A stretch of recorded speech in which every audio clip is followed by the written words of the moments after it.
Moses is probably one of the most recognized figures in all of human history. 10 plagues, parting the Red Sea, the 10 Commandments. He's everywhere.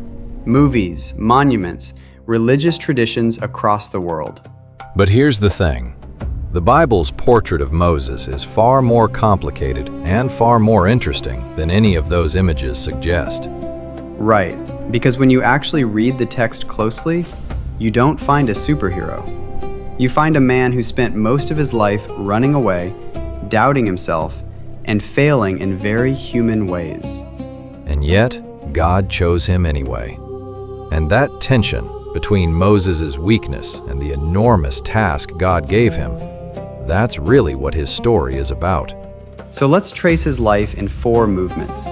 Because Moses doesn't arrive as a leader, he has to become one. And the journey is surprising. The first movement is what we might call the hidden years. Moses is born into a Hebrew family at the worst possible moment in history.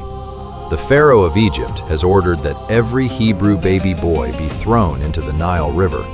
So his mother hides him. And when she can't hide him anymore, she places him in a basket and sets him in the Nile herself, which is heartbreaking. She's technically obeying Pharaoh's order while also defying it completely. And Pharaoh's own daughter finds the basket, pulls the baby out, and raises Moses inside the very palace that ordered his death. So Moses grows up with 2 identities. He's Hebrew by birth, but Egyptian by upbringing. And that tension never really leaves him. Then, one day as an adult, he goes out and sees an Egyptian beating a Hebrew slave. And Moses kills the Egyptian and buries him in the sand. He thinks nobody saw. But people saw. And when Pharaoh finds out, Moses has to flee Egypt entirely. He runs into the wilderness of Midian, where he settles down, marries, has children, and works as a shepherd for 40 years. 40 years. The man who would lead a nation spends 4 decades in obscurity, tending sheep in a desert. And that brings us to the second movement, the reluctant call. Moses is minding his own business when he encounters something extraordinary, a bush that is burning but is not being consumed by the fire. And out of the bush, God speaks to him. He tells Moses that he has seen the suffering of the Hebrew people in Egypt and that he is going to rescue them, and that Moses is going to be the one who leads them out. And Moses immediately starts making excuses. He says, "Who am I to do this?" He says, "The people won't believe me." He says, "I'm not a good speaker." He even asks God to please just send someone else. Which is remarkable when you think about it. Here is God speaking to him from a supernatural burning bush, and Moses is essentially saying, "Thanks, but no thanks." But God doesn't accept the excuses. He doesn't choose someone more confident or more qualified. He patiently answers every objection and then sends Moses anyway. And this is one of the most important things the Bible shows us about how God works. He doesn't wait for people to feel ready. He meets them exactly where they are. So Moses goes back to Egypt, and the third movement begins, the wilderness leader. Through Moses, God sends 10 devastating plagues on Egypt, and Pharaoh finally releases the Hebrew people. And then comes the sea. The Egyptian army is chasing them. The water is in front of them. And Moses stretches out his hand, and the sea divides, and the people walk through on dry ground. It's one of the most dramatic moments in the entire Bible.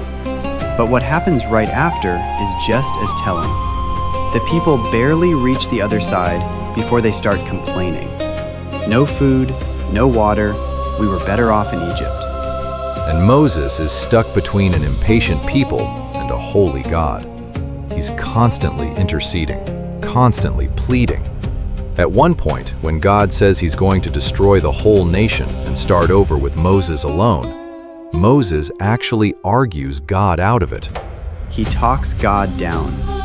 That's extraordinary. It shows how intimate their relationship had become. The text actually says God would speak to Moses face to face as a man speaks to his friend. But then we reach the fourth movement, the tragic end. After 40 years of wandering in the wilderness, the people are finally at the border of the Promised Land. They're almost there. But Moses doesn't get to go in. Because at a critical moment, when the people needed water, Moses struck a rock in anger rather than speaking to it as God commanded. And God tells him that because of this, he will see the land, but he will not enter it.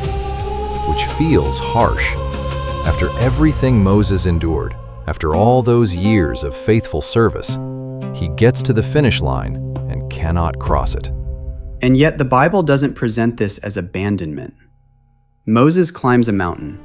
God shows him the whole land stretching out before him. And Moses dies there on the mountain in the presence of God. And the text says something remarkable. It says, "There has never risen in Israel a prophet like Moses, whom God knew face to face." So what is his story really about? Moses is the great mediator of the Old Testament. He stands between a holy God and a broken people and holds them together. He's a man with a violent past, a man full of self-doubt, a man who sometimes gets it wrong, even at the very end. And yet God works through him to do things that reshape all of human history. Which means the story of Moses is ultimately not about Moses. It's about what God can do with a person who is willing to show up, even when they feel completely inadequate. And for readers of the whole Bible, there's something even deeper going on, because Moses himself pointed forward to another mediator, one who would stand between God and humanity in an even more ultimate way.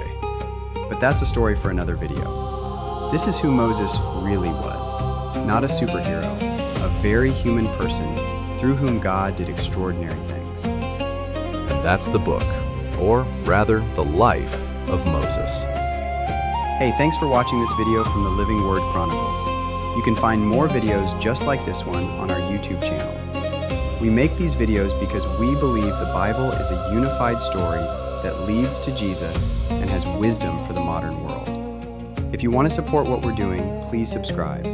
Everything we make is available free to anyone, anywhere. Thanks for being a part of this.